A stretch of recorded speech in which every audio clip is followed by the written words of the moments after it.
senza ipocrisia, libera le tue fantasie, fermati solo un attimo,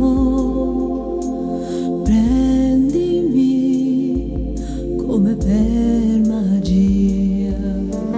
Vattene ora, questo è un sogno impossibile, e lo sai, il mio sogno sei tu.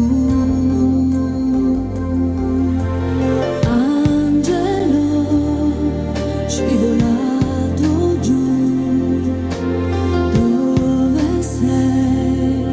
Ti ho cercato, sai, piccolo, sei venuto qui. Cosa vuoi? Torna al posto tuo.